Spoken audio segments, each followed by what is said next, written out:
So, hello class 7 students, welcoming you all back to your chapter that is The Rise of Empires.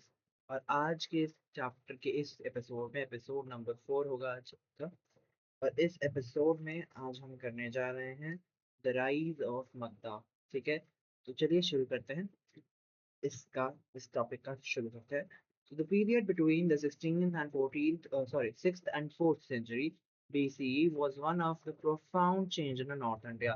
इनकी बहुत ही ऐसे देखे जाने वाला चेंज हुआ था इन दो सदियों के बीच में, है ना। So we briefly visited the 16 Mahajanpada earlier, those large kingdoms of North and Central India with their assembly system, है ना। हमने पहले 16 महाजनपदास देख रखे हैं ना, जो कि हमने पिछले हिस्ट्री के चैप्टर में पढ़ा था। और उनको कैसे कैसे देखा था कि बड़े से बड़े जो नॉर्थ के किंगडम थे जो सेंट्रल इंडिया में थे, उनकी कैसी असेंबली सिस्टम था और वो कैसे उनका देख रेख था, right. One of them was Magda, modern day South Bihar and some adjoining areas, rose in importance and set the stage for the fusion of many kingdoms into India's first empire, है ना। मतलब कि पहला उसमें से एक जो था वो था मगधा, है ना। अगर हम आज से इसको थोड़ा वो करें कंपेयर, सो मॉडर्न डे आपका साउथ बिहार का मॉडर्न डे आ गया, मतलब modern day in the sense आज के दल के दिन में साउथ बिहार, बिहार का साउथ साइड और बाकी कुछ जुड़े हुए एरियाज उसमें हो गया था, right. And it rose in importance and set the stage for the fusion of many kingdoms out of first empire, है ना। मतलब कि इंपॉर्टेंस में आया और इसने एज एन बाकी सारे किंगडम्स के लिए भी अपना स्टेज जोड़ा, और जैसे कि इंडिया का सबसे पहला एम्पायर बना। Powerful early kings such as Ajata Shatru played a crucial role in establishing Magda as a dominant center of power, है ना।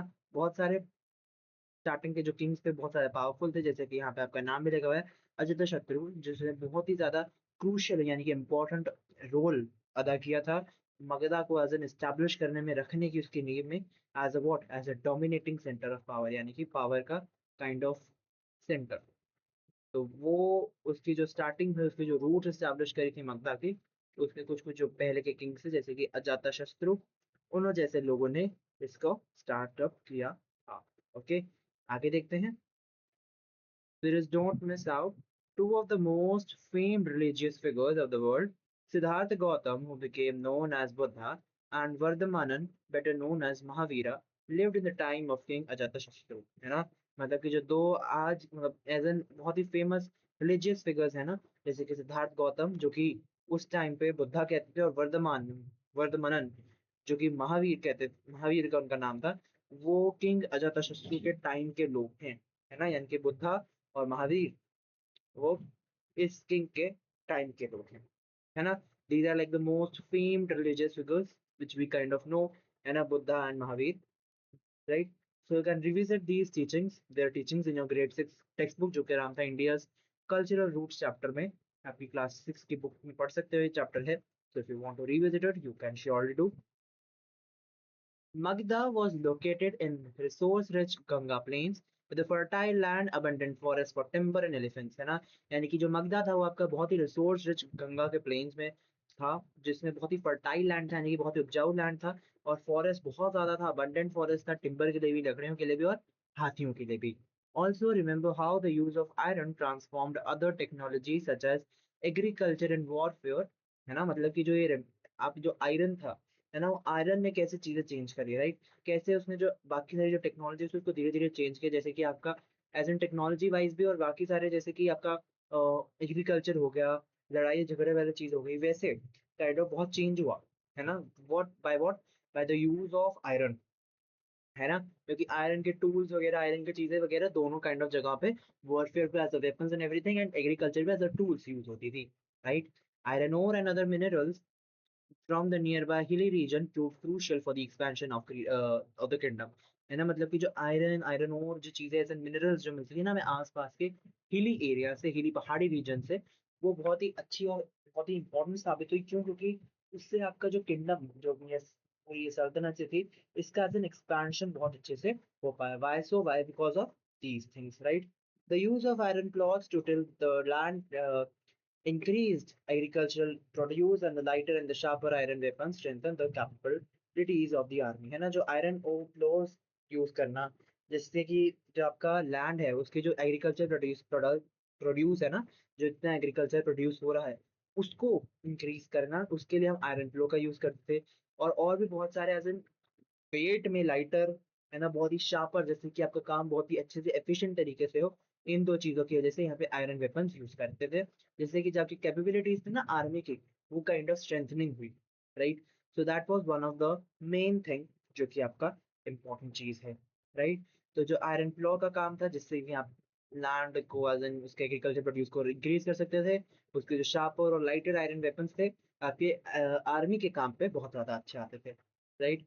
This is an elaborate panel from the Sanchez Stupa depicting soldiers riding elephants, horses, or on foot, waging battle and laying siege to Kusinara today, Kushinagar, a city of North India, to recover relics of Buddha seen carried away on an elephant in the left part of the panel. ठीक है, तो यहाँ पर ये पूरा सांची स्तूपा के kind of उसका है, ठीक है। नाउ यहाँ पे कुछ चीज है, क्वेश्चंस हैं, यहाँ पे आप देख सकते हैं। Take a close look at the panel given above. तो ये जो पैनल अभी हमने देखा, तो इसका kind of they are telling us कि एक बार इसको फिर से देखो। How many types of weapons can you identify? कितने हम वेपन्स इसमें से आइडेंटिफाई कर पा रहे हैं, right. What different uses of iron can you make? तो इसमें हम आयरन के क्या क्या अलग अलग यूजेस हम देख पा रहे हैं, जो कि हमने पढ़ा, राइट। प्लस आपका एक और क्वेश्चन है, in the left part of the panel parasol means chhatra is kept over the casket containing the Buddha's relics.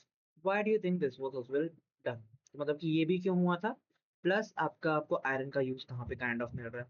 तो लेट अस सी। तो फर्स्ट थिंग फर्स्ट, जो आप यहाँ पे देखेंगे तो बहुत ज्यादा टाइप्स ऑफ वेपन जो कि यूज करे गए हैं, जैसे आपके भाला, है ना, तलवार, तीर कमान, और जैसे कवच काइंड ऑफ शील्ड्स, राइट, वो सब यूज किया गया है। प्लस जो आयरन है उसका आयरन बहुत जगह पे आपको काम देखने को मिलता है, यहाँ पर तो वेपन्स वगैरह में मिला, बट एज एन आपका वेपन बनाने में, आर्मर बनाने में, कुछ एज एन एग्रीकल्चरल या फार्मिंग टूल्स बनाने में जो कि आपको काम आए, है ना। तो आपका agricultural basis and warfare basis ऐसे चीजों के लिए इक्विपमेंट ज्यादातर बनवाए और बनाए जाते थे, राइट। सो ऐसे ऐसे वेपन्स का इस्तेमाल का यूज इसमें होता था, right. So weapons such as swords, spears, bows, and arrows and shields can be identified, है ना। तो ये सारे वेपन्स हम इसमें से आइडेंटिफाई कर सकते हैं, पकड़ सकते हैं। प्लस जो आयरन जो थे, आयरन यहाँ पे जो यूज हुआ, जो कि वेपन बनाने को, आर्मर बनाने को, फार्मिंग टूल्स बनाने को होता था, तो वही चीजों के लिए यूज हुआ। And what else? And other equipments needed for warfare and agriculture, यानी कि वॉरफेयर एंड एग्रीकल्चर के लिए जो बाकी इक्विपमेंट चाहिए था, वो भी हमें यहाँ पर से मिलता था, राइट। क्वेश्चन नंबर 2 अगर हम देखें, in the left part of the panel a parasol chatra is kept over the casket containing the Buddha relics. Why do you think this was done? तो पैरासोल जो था, जो छतरी थी, वो काइंड ऑफ आपका एक ऑनर दिखाते हैं, रिस्पेक्ट दिखाते, राइट, एक प्रोटेक्शन दिखाते हो towards the relics of Buddha, right.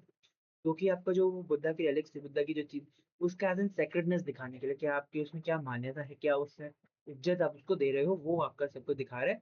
And plus उसके लिए कि लोगों के दिल में कितना ऊंचा आसन वो है ना, कि भैया we are very, he is very respectful, मतलब हम उनकी, he is very respected person kind of.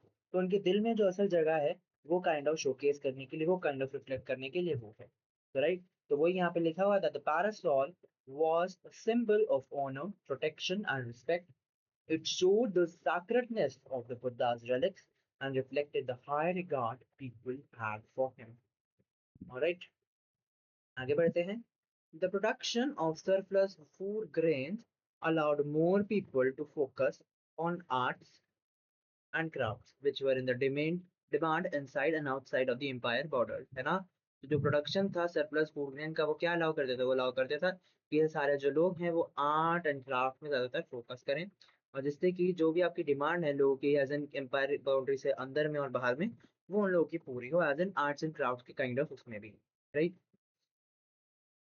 The Ganga and Son rivers provided a geographical advantage for trade as they could be used for transportation. तो जो सोन और गंगा जो नदी थी, वो एज एन जोग्राफिकल एडवांटेज देती, क्योंकि वो ट्रांसपोर्टेशन यानी कि एक जगह से दूसरी जगह जाने के लिए भी काम आती थी। इसीलिए अगर हमको ट्रेड वगैरह करना है कोई, तो उसके लिए, उस ट्रांसपोर्टेशन के लिए, वो उसको हम उस रिवर को यूज कर पा सकते थे, right. Same way the flourishing trade boosted the empire's income and contributed to मक्ताज, राइट, है ना। मतलब कि जो इनका ट्रेड धीरे धीरे बढ़ रहा था, है ना, फ्लरिशिंग ट्रेड जो था वो बहुत ज्यादा आगे बढ़ा, प्लस इसलिए कि आपका एम्पायर जो थी उसकी इनकम बढ़ी, है ना। और उसमें जो मगधा की जो राइज हुई है ना, मगधा आगे बढ़ा, उसके उसने बहुत कंट्रीब्यूट किया, राइट। सो ये जो चीजें थी, इसने काइंड ऑफ क्या करा, इसने कंट्रीब्यूट किया मगधा की राइज को। जो ट्रेड था उसने क्या किया, उसने कंट्रीब्यूट किया मगधा की राइज को, right. So this is punch marked silver coin of Mahapadmananda, right. तो देख लेते हैं। Around the 5th century BCE, Mahapadmananda rose to prominence in Magda and founded the Nanda dynasty, है ना। 5th century BCE में महापद्मानंदा एज एन डोमिनेशन में आए काइंड ऑफ मगधा में एज एन, एंड उन्होंने नंदा डायनेस्टी का फाउंडर बने, right. He successfully unified many smaller kingdoms and extended his empire across parts of eastern and northern India, यानी कि उन्होंने अपना जो किंगडम था अजन उसको जोड़ा बाकी छोटे छोटे किंगडम से, और अपना एम्पायर और बड़ा किया आपके ईस्टर्न एंड नॉर्दर्न इंडिया को जोड़ के काइंड ऑफ, है ना। तो उन्होंने अपने अंडर में बहुत छोटे छोटे किंगडम्स को भी ले लिया था, right. As the economy thrive he began issuing coins demonstrating his economic power. जैसे जैसे आपकी इकोनॉमी अच्छी हो रही थी क्योंकि ट्रेड बहुत अच्छा और फ्लरिश कर रहा था, तो इकोनॉमी बूस्ट हो रही थी, तो उसी हिसाब से उन्होंने अपना अगर अपने कॉइन्स अपने सिक्के अपने इशू करने शुरू करे, जो कि उनकी इकोनॉमिक पावर को भी शोकेस करता था, राइट। तो हमने अभी पंचमार्क कॉइन्स देखे, सिल्वर कॉइन्स देखे, right. We also learn from Greek account that the Nanda dynasty maintained a large army. हमारे जो पास जो ग्रीक की इंफॉर्मेशन है उसके कि जो नंदा डायनेस्टी है, उससे हमें ये पता चला कि जो नंदा डायनेस्टी है वजन बहुत बड़ी बड़ी आर्मीज मेंटेन करते थे, right. So we got to know from the Greek accounts that we have learned this, right? From various accounts of Nanda dynasty, it appears that its last emperor, Dhanananda, though very rich, became highly unpopular as he oppressed and exploited his people, है ना। मतलब कि जो आपके बहुत सारी हमें चीजों से भी पता चला है कि जो नंदा डायनेस्टी के जो आपके लास्ट एम्पायर थे धनानंदा, वो बहुत अमीर थे और बहुत ही एज एन अनपॉपुलर भी थे। बिकॉज क्यों, क्योंकि वो एज ए लोगों को उनका यूज करते थे, उन्हें दबाते थे, उनको एज एन एक्सप्लॉइट करते थे, उनको काम से उनको पैसे से सारी चीजों से उनको एक्सप्लॉइट करते थे, right. So he was kind of rich but he was highly unpopular, मतलब कि इन सब चीजों के लिए बहुत ही एज एन, इन सब गंदी चीजों के लिए बहुत पॉपुलर काइंड ऑफ थे भी वो, right. This paved the way for Nanda Empire to be conquered and absorbed into what would become one of the largest empire India ever knew, the Maurya Empire, है ना। तो जो last empire थे Nanda dynasty के धनानंदा, उनके इन सब कुकर्म वजह से, है ना, इन सब गंदे कारणों की वजह से जो नंदा डायनेस्टी थी उसका बना ही ये रास्ता था कि अब नंदा नंदा डायनेस्टी और आगे थ्राइव ना करे और आगे बचे ना, तो इसीलिए उसको किसी और को जीतना ज्यादा जरूरी था। कोई और उस नंदा डायनेस्टी को एज एन अब्जॉर्व कर ले, मतलब कि अपने अंदर अपने कोई किंगडम है उसके आसपास तो उसके अंदर ले ले, नहीं तो उससे लड़ाई करे, वॉरफेयर करे, कॉन्क्वेयर कर ले, जीत ले। तो क्यों, क्योंकि नंदा डायनेस्टी के जो राजा थे, लास्ट राजा, उनके ऐसे ऐसे काम थे, और इसको एक ही आपका एम्पायर सक्सेसफुल करवा कर सकता था। एंड ये जो है नंदा डायनेस्टी जो थी, नंदा एम्पायर जो था, ये कॉन्क्वेयर और इसको ऑब्जर्व किसने किया, इसको किया इंडिया की one of the largest empire जो कि इंडिया ने आज तक देखी है, वो थी the Maurya empire. Maurya empire ने इनको as an conquer and absorb किया, राइट। आगे देख लेते हैं। Don't miss out the famed Sanskrit grammarian Panini lived around the 5th century BCE during the time of the Nandas, है ना। जो फेम संस्कृत ग्रामरियन पनिनी है वो उसी दौरान 5th सेंचुरी के दौरान में उधर में रहती थी, नंदा के टाइम में। And he is known for the for the composing the Ashtadhyayi, an ancient text that lists the rules of Sanskrit grammar in 3996 short sutras, है ना। मतलब कि अष्टाध्यायी मतलब कि एंशियंट टेक्स्ट जो रूल्स थे संस्कृत ग्रामर के, उसको इन शॉर्ट सूत्रास में उन्होंने लिखा था, इसलिए उनको काइंड ऑफ जाना भी जाता है, राइट। सूत्रास क्या होते हैं, तो sutras are like very concise careful crafted phrase that capture what that capture